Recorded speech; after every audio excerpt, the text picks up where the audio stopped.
Di mana bumi dipijak, di situ langit dijunjung. Kamu tentu tahu maksud dari peribahasa ini, bahwa kita harus menghargai adat istiadat yang dimiliki oleh suatu komunitas di suatu daerah.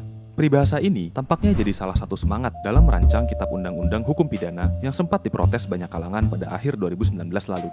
Dalam rancangan itu, disebutkan mengenai living law atau hukum yang berlaku dalam masyarakat. Berbeda dari hukum modern yang tertulis dalam undang-undang dan ditegakkan oleh negara, living law tidak bersifat formal, bahkan seringkali tidak tertulis, dan hanya berlaku bagi suatu komunitas tertentu. Rumusan living law dalam rancangan hukum pidana mengesankan bahwa negara mengakui keragaman nilai dan budaya dalam masyarakat. Namun, jika diperhatikan lebih jauh, pengaturan ini malah bisa menghasilkan yang sebaliknya, menyeragamkan warga dan menindas kelompok minoritas. Kenapa ini bisa terjadi? Kalau dicermati, rancangan hukum pidana 2019 lalu mengandung masalah sejak dua pasal pertamanya. Pada pasal 1, dinyatakan bahwa tidak ada satu perbuatan pun yang dapat dikenakan sanksi dan atau tindakan pidana jika belum diatur dalam undang-undang. Pasal ini sering disebut sebagai asas legalitas, bahwa tidak ada tindak pidana, tidak ada hukuman tanpa didasari peraturan yang mendahuluinya. Tapi, ada satu pengecualian dalam pasal 2, bahwa hukum yang hidup di masyarakat bisa membuat seseorang dipidana, meski tidak diatur dalam hukum pidana. Selain bertentangan dengan pasal pertama, hukum yang hidup di masyarakat juga seringkali tidak memenuhi 4 prinsip dasar dalam asas legalitas yang menyatakan bahwa hukum harus jelas, harus tegas, tidak berlaku surut, dan harus tertulis. Untuk menyelesaikan masalah ini, diperlukan kodifikasi atau pembakuan hukum yang berlaku di masyarakat yang disahkan sebagai peraturan daerah. Dengan demikian, kita akan punya KUHP nasional dan juga KUHP lokal. Hal ini melahirkan masalah-masalah baru. Pertama, overkriminalisasi.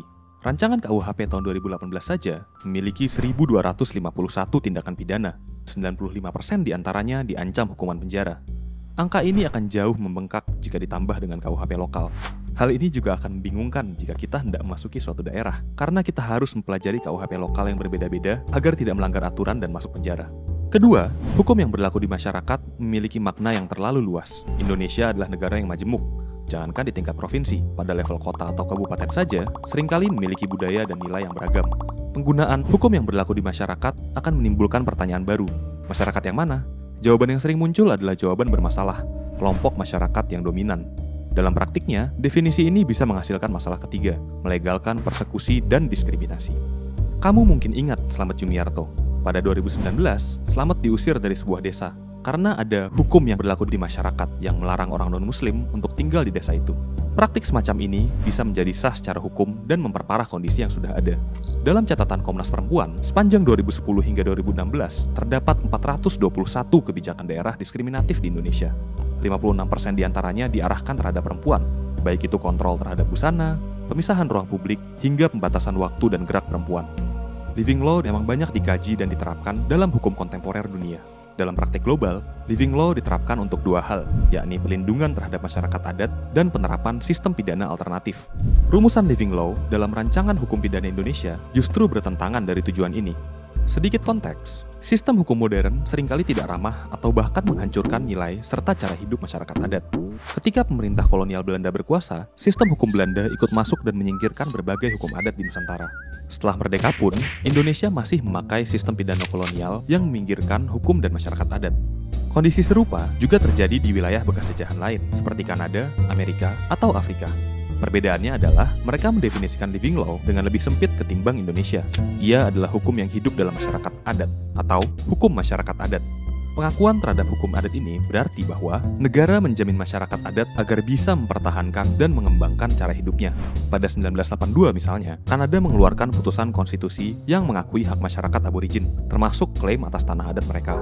Di Indonesia, perlindungan ini masih sangat lemah. Di Jambi dan Sumatera Selatan misalnya, hutan yang secara adat merupakan tempat tinggal suku anak dalam semakin berkurang, disulap menjadi kebun kelapa sawit. Begitupun masyarakat adat Pandumaan di Sumatera Utara yang kehilangan hutan adatnya pada 2012 silam karena dibabat oleh korporasi. Sayangnya, pasal living law dalam rancangan hukum pidana kita malah tidak menyentuh masalah-masalah ini. Pengakuan atas hukum adat pun bukan hanya untuk melindungi hak masyarakat adat, melainkan juga untuk menyempurnakan sistem hukum modern. Berbeda dari hukum kriminal modern yang bersifat punitif atau berorientasi pada hukuman untuk membuat pelaku jera dan warga takut melanggar hukum adat lebih bersifat reparatif. Dalam hukum adat, keadilan tidak dicapai semata-mata dengan menghukum pelaku, melainkan juga dengan memulihkan kondisi korban dan komunitas. Sayangnya, rancangan hukum pidana kita gagal menangkap dan menerapkan terobosan-terobosan ini dalam perumusannya. Cara DPR dalam memandang masyarakat dan hukum adat tak jauh berbeda dari cara pemerintahan kolonial. Dalam rumusan ini, masyarakat adat ditinggalkan, alih-alih dikembangkan.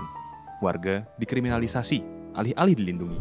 Apakah ini berarti DPR adalah singkatan dari Dewan Penjajah Rakyat?